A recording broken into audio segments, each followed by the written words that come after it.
बिस्मिल्लाहिर्रहमानिर्रहीम। अस्सलामुअलैकुम। कैसे हैं आप लोग?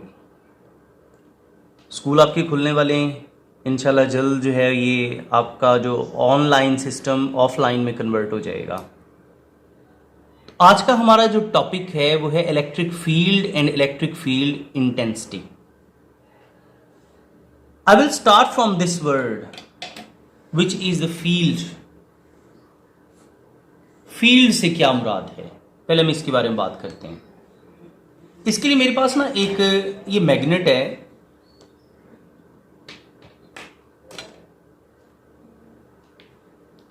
अच्छा,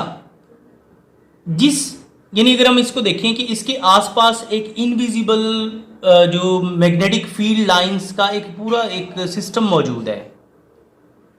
अगर उसके अंदर कोई भी ऐसी चीज हम रखेंगे जो कि आयरन बॉडी हो, तो वो उसकी तरफ क्या हो जाएगी, अट्रैक्ट हो जाएगी। ये देख लें, ये इसकी तरफ क्या हो गई, अट्रैक्ट हो गई। यहां से जाके इसे नीचे गिरना चाहिए था, लेकिन इसके साथ क्या हो गई, वो चिपक गई है। मतलब ये हुआ कि ये दो फील्ड्स में मौजूद है, ये चीज दो फील्ड्स में मौजूद है। एक कौन सा, एक हमारी जमीन, उसका ग्रेविटेशनल फील्ड है। दूसरा कौन सा है, ये मैग्नेटिक फील्ड।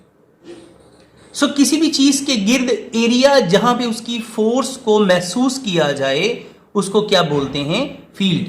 देखो ना, अगर मैं इसको दूर लेते जाता हूं एक खास पॉइंट पे, ये मेरे हाथ पे जो फोर्स लग रही है वो थोड़ी सी, देखा अगर मैं इसको यूं करता हूं ये सीधा हो जाएगा। मैं इसको मूव ऐसे भी करना चाहूं तो बिलाखिर ये इसकी तरफ जा रहा है। मैं इसको ना भी मूव करूं, छोड़ दूं, जस्ट मैंने यहां पे से छोड़ा है, यहां से मैंने इसे जस्ट छोड़ा है, फेंका नहीं है, लेकिन इसके साथ जाके वो चिपक गया है। मतलब ये हुआ। इसी तरह अगर हम इसे यहां से छोड़ते हैं, ये जमीन के फील्ड में मौजूद है, तो यहां से छोड़ने से यानी अगर मैं यहां से इसे छोड़ता हूं तो ये ऊपर नहीं जाएगा, किसी भी दूसरी तरफ को नहीं जाएगा, सीधा नीचे गिरेगा। मतलब ये हुआ कि अब जिस फील्ड के तहत ये गिर रहा है उसको बोलते हैं ग्रेविटेशनल फील्ड, और जो मैग्नेट का फील्ड था उसे कहते हैं मैग्नेटिक फील्ड। इसी तरह अगर आपके पास कोई चार्ज है, फर्ज करो आपके पास एक पॉजिटिव चार्ज है, इसको नाम हम दे रहे हैं Q का। इसके गिर्द भी एक इनविजिबल लाइंस का एक इनविजिबल सिस्टम मौजूद है जिसे बोलते हैं इस चार्ज का फील्ड। और उसमें आप अगर देखें, ये जो मैं डॉट्स बना रहा हूं ना, इनकी डेंसिटी जैसे जैसे मैं इसे आगे लेके जा रहा हूं, इसकी डेंसिटी में कमी ला रहा हूं मैं। ये बिल्कुल ऐसी ही है जैसे अगर हम इस बॉडी को जमीन से जितनी भी ऊंचाई पे लेते जाएं तो जमीन की ग्रेविटी में कमी आती रहेगी। इसी तरह ये जो डेंसिटी मैं इन पार्टिकल्स की यहां बना रहा हूं, यहां पे ये बहुत ज्यादा करीब करीब है, ये डॉट्स एक दूसरे के बड़े पास पास हैं। इसका मतलब ये हुआ कि ये जो फील्ड है इस जगह पे बड़ा स्ट्रॉन्ग है, यानी ये एरिया, ये वाला स्ट्रॉन्ग फील्ड का एरिया होगा।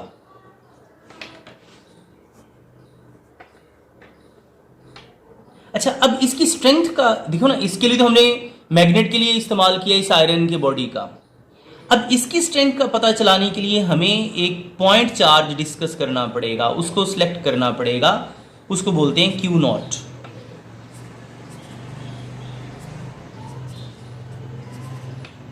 अगर इस पॉइंट चार्ज को हम प्लेस करते हैं फील्ड के अंदर इस पॉइंट पे, और देखें फर्ज करो ये भी पॉजिटिव है, ये भी पॉजिटिव और ये भी पॉजिटिव, इसका मतलब इन दोनों में रिपल्शन मौजूद होगी। हम ये देखना चाहेंगे कि कितनी स्पीड से आगे जाता है, उस स्पीड को ऑब्जर्व कर लें, फिर इसको उठाएं और यहां स्ट्रॉन्ग फील्ड के अंदर प्लेस कर दें। ये जो Q0 चार्ज है ना, इसे कहते हैं टेस्ट चार्ज। क्या बोलते हैं, टेस्ट, यानी पॉइंट चार्ज जिसको हम यहां पे टेस्ट करने के लिए कि ये किस तरफ को मूव करता है और उसकी स्पीड क्या होगी, इसके ऊपर फोर्स कितनी लग रही होगी। तो इस टेस्ट चार्ज पर फोर्स इस पॉइंट पे क्योंकि बड़ा पास पड़ा हुआ है, इधर बड़ी जबरदस्त फोर्स लग रही होगी, बड़ी स्पीड से बाहर की तरफ मूव कर रहा होगा। लेकिन अगर इसी पॉइंट चार्ज को उठा के हम यहां पे ले आए तो ये वाला चार्ज इसके ऊपर किसी किस्म की कोई फोर्स अप्लाई नहीं कर सकता। क्यों? ये उसके इन्फ्लुएंशियल एरिया से बाहर है। यानी उसके जेरे असर इलाके से क्या है, बाहर है। तो इसको हम कहेंगे इन्फिनिट डिस्टेंस।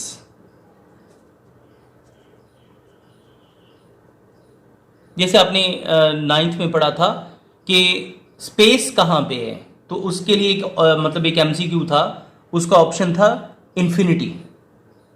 उसमें कुछ किलोमीटर्स भी दिए हुए थे और एक ऑप्शन इन्फिनिटी का था, तो वो वहां पे हमने इन्फिनिटी को टिक किया। तो उसकी रीजन क्या है? Space lies outside the gravitational field of the earth, that's why with respect to earth the distance can not be measured. उस फासले को जो जमीन के लिहाज से हम मेजर नहीं कर सकते। बिल्कुल इसी तरह ये जो फासला है, देखो हमें तो पता है कि इतना सा फासला है ये, लेकिन चूंकि हम इसके हवाले से बात कर रहे हैं, ये इस फील्ड के जेरे असर इलाके से बाहर है, इस वजह से इस फासले को क्या कहेंगे, इसके लिहाज से इन्फिनिट डिस्टेंस। ओके, तो ये इसका थोड़ा सा तारुफ हुआ। अब हम इसकी डेफिनेशन की तरफ आते हैं। यानी इलेक्ट्रिक फील्ड क्या है? The area around any charge,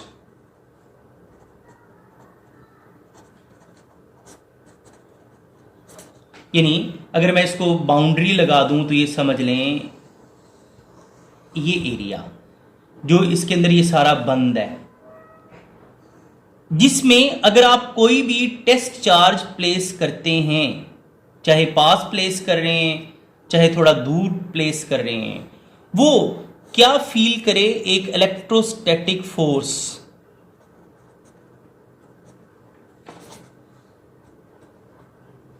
यहां पे देखें, इसने इलेक्ट्रोस्टैटिक फोर्स किस तरफ को फील की थी? बाहर वाली तरफ। इसने भी फील की थी बाहर वाली तरफ, क्योंकि दोनों क्या हैं? पॉजिटिव चार्जेस, और जिस चार्ज के फील्ड के अंदर मौजूद हैं वो भी पॉजिटिव है। और हमें पता है like charges repel each other, यानी इस चार्ज को अगर हम नाम देना चाहें तो नाम देंगे हम फील्ड चार्ज। ये थोड़ा सा बड़ा लिया जाता है और पॉइंट चार्ज उसके मुकाबले में काफी छोटा लिया जाता है, ताकि ये मूव ना करे। जस्ट हम इसकी मूवमेंट से आइडिया ले सकें कि कहां फील्ड स्ट्रांग है, कहां फील्ड वीक है, और फील्ड की बाउंड्री क्या है। Okay, so area around any charge where a test charge Q naught feels an electrostatic force is called the electric field। यानी किसी भी चार्ज के गिर्द वो एरिया जहां पे कोई दूसरा चार्ज एक फोर्स को महसूस कर सके, उसे हम क्या नाम देते हैं जी? Electric field. It was first discovered by the Michael Faraday.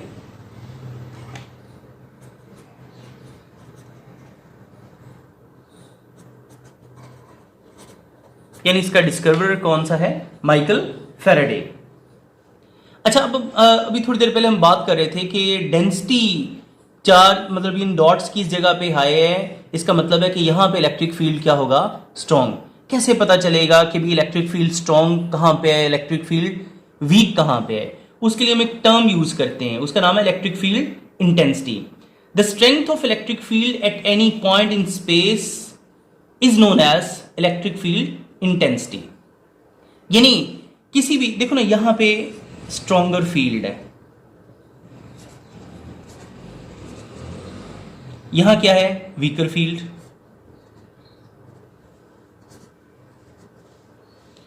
अब ये जो स्ट्रॉन्गर और वीकर फील्ड का आइडिया जिस चीज से हमें लगा है उसको कहते हैं इलेक्ट्रिक फील्ड इंटेंसिटी। इसे E से शो करते हैं, और इसका जो फार्मूला है वो F/Q नॉट। यानी जो टेस्ट चार्ज पे फोर्स लग रही होगी किसी भी पॉइंट पे, वो उस पॉइंट की क्या कहलाएगी? Electric field intensity. ओके, तो यानी the force on the point charge will be named as electric field intensity. यानी अगर हम इसे फोर्स निकालना चाहें तो Q नॉट उधर जाके क्या हो जाएगा? Multiply. So F equals to Q naught E। Okay, तो इलेक्ट्रिक फील्ड इंटेंसिटी क्या है?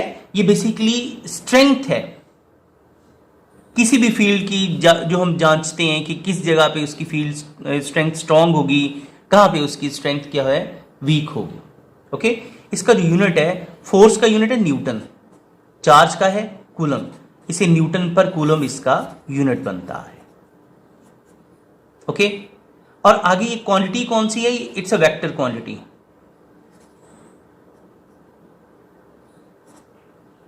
उसकी रीजन क्या है, देखें अगर हम बात करें ये चार्ज इसके ऊपर फोर्स इधर को लगा रहा है, तो इलेक्ट्रिक फील्ड इंटेंसिटी की डायरेक्शन भी यही है। इसका मतलब ये डायरेक्टेड क्वांटिटी हुई। जब भी कोई चीज डायरेक्टेड होती है तो उसे हम क्या बोलते हैं, एक vector quantity. Okay, its direction is same as that of the force acting on the positive test charge, यानी इसकी डायरेक्शन जो पॉजिटिव टेस्ट चार्ज की जो मूवमेंट की डायरेक्शन है उसी जैसी होगी। Okay, it means if a test charge is free to move it will always move in the direction of electric field intensity. यानी अगर हम इसे फ्री कर दें तो ये हमेशा किधर को मूव करेगा, इलेक्ट्रिक फील्ड इंटेंसिटी की डायरेक्शन में। ओके, तो थोड़ा सा मैं इसको सम अप करता हूं कि सबसे पहले बात करते हैं हम इलेक्ट्रिक फील्ड है क्या। The field around the area around any charge where a test charge feels electrostatic force whether of attraction or repulsion, it will depend upon its kind। अगर यहां पे हम नेगेटिव चार्जेस प्लेस कर दें तो वो इसकी तरफ मूव करना शुरू हो जाएंगे, पॉजिटिव चार्ज हमने प्लेस किया है तो वो अवे मूव कर रहे हैं। ओके, इसके बाद दूसरा पॉइंट हमने जो ये डिस्कस किया है कि कहां फील्ड वीक है और कहां फील्ड क्या है, स्ट्रॉन्ग। वीकर फील्ड का आइडिया हमें लगेगा कि जहां पे इस फील्ड की जो स्ट्रेंथ है उसमें इलेक्ट्रिक लाइंस ऑफ फोर्स बहुत ही वीक हो। इलेक्ट्रिक लाइंस ऑफ फोर्स के बारे में बात करते हैं।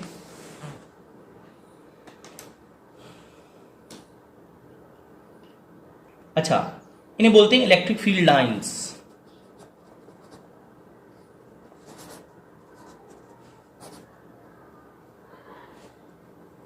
द स्ट्रेंथ ऑफ इलेक्ट्रिक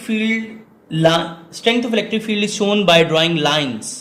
देखो ना, हमने यहां पे लाइंस ड्रॉ की हैं किस चीज को फाइंड करने के लिए कि फील्ड वीकर कहां पे है, फील्ड स्ट्रॉन्गर कहां पे है। तो इस फील्ड स्ट्रेंथ को मालूम करने के लिए हम टेंजेंट्स ड्रॉ करते हैं।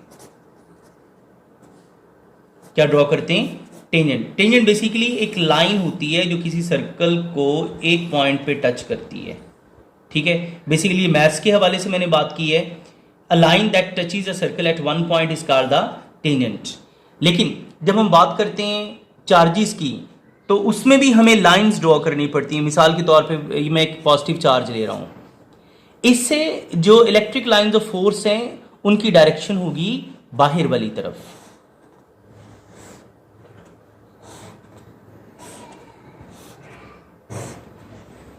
अच्छा जरा देखें, अगर हम इस एरिया को, इतने एरिया को फोकस करें, इसमें फील्ड लाइंस का आपस में फासला बहुत कम है, इस वजह से हम कहेंगे इसे स्ट्रॉन्गर फील्ड एरिया, क्योंकि थोड़े एरिया में ज्यादा फील्ड लाइंस मौजूद हैं। इधर एरिया बढ़ गया है, उनके दरमियान गैप देख लें, इतना गैप इसमें आ गया, इतना इसमें आ गया, इतना इसमें। जितना ये गैप बढ़ता जाएगा वहां फील्ड स्ट्रेंथ आहिस्ता आहिस्ता क्या होती जाएगी, वीक होती जाएगी। So basically electric field lines are the lines which gives you the strength of the electric field, जो आपको इलेक्ट्रिक फील्ड की स्ट्रेंथ के बारे में आइडिया देती है। अब मैंने ना यहां पे पॉजिटिव चार्ज से इनको बाहर शो किया है, क्योंकि पॉजिटिव चार्ज हमेशा हायर पोटेंशियल पे होता है, बिकॉज इट इमिट्स, ये इमिटर है, because it emits electric lines of force, यानी इलेक्ट्रिक लाइंस ऑफ फोर्स को इमिट करता है। जो इमिटर होता है वो हमेशा हायर पोटेंशियल पे होता है। अब फर्ज करो मैं नेगेटिव चार्ज बनाता हूं, तो negative charge in field lines को अपने अंदर क्या कर रहा होगा, एब्जॉर्ब कर रहा होगा। ये एब्जॉर्बर है। अब फर्ज करो मैंने ना आग जलाई है, उसमें से हीट पैदा होगी तो वो आसपास वाली चीजों में मुंतकिल होगी, तो हीट का पैदा होना पहले। इसी तरह अगर हम बात करें इलेक्ट्रिक फील्ड लाइंस की, तो पहले इमिट होंगी तो दूसरी चीज में एब्जॉर्ब होंगी। इस वजह से जो पॉजिटिव चार्ज होता है उसे हायर पोटेंशियल पे बोलते होते हैं, और जो नेगेटिव चार्ज होता है उसे क्या बोलते हैं, लोअर पोटेंशियल पे। क्यों, वो एब्जॉर्बर है। बेसिकली ये कॉज है और ये इसका इफेक्ट है। कॉज होगी तो इफेक्ट होगा। Okay, so positive charge is always at higher potential because it emits electric lines of force, यानी वो इलेक्ट्रिक लाइंस ऑफ फोर्स को क्या करता है, एमिट करता है। ओके, अब इन दोनों की मदद से हम कुछ फील्ड्स की शेप को भी डिस्कस कर लेते हैं। यानी फर्ज करो आपके पास एक पॉजिटिव चार्ज है, दूसरा क्या है, नेगेटिव चार्ज। हमने अभी देखा कि electric lines of force positive से निकल के कहां जाएंगी, नेगेटिव की तरफ। आहिस्ता आहिस्ता जो वो जैसे जैसे वो दूर होती रहेंगी उनकी ये कर्व बढ़ती जाएगी। इस कर्व का बढ़ना ये शो करेगा कि फील्ड दूर जितना होता जाएगा वो वीक होता जाएगा।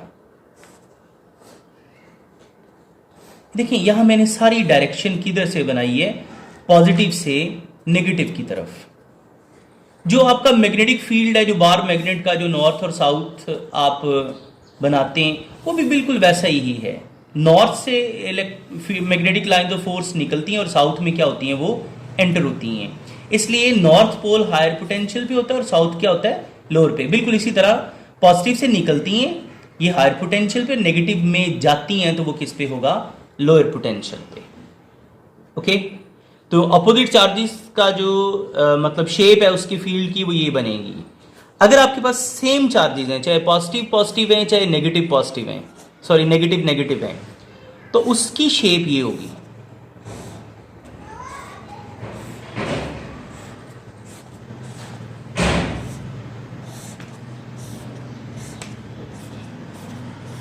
ये देखें, इस एरिया में किसी किस्म की कोई फील्ड लाइन नहीं है। ये देखें, ये एरिया किसी किस्म की कोई फील्ड लाइन नहीं रखता, इसलिए इसको बोलते हैं एरिया ऑफ जीरो फील्ड। क्योंकि यहां है ही नहीं, यहां रिपल्शन है। ये बेसिकली किस चीज को शो कर रहा है, रिपल्शन को। यहां पे क्या शो हो रही है, अट्रैक्शन।